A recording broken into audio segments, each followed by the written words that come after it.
Yaradan bir bağlıyım Kalın kalın kalın Yaşar dedem Senin sabır canım Yaradan bir bağlıyım Kalın kalın kalın Yaşar dedem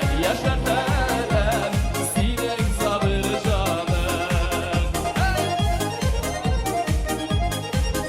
Mana shulay do'stlar. Bir-biringizni yoratib yashaymiz. Hurmatli yashaymiz.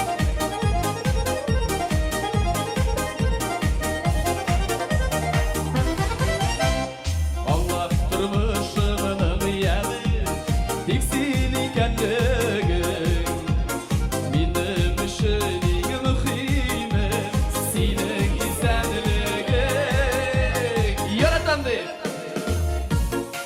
İste kalmadı yok.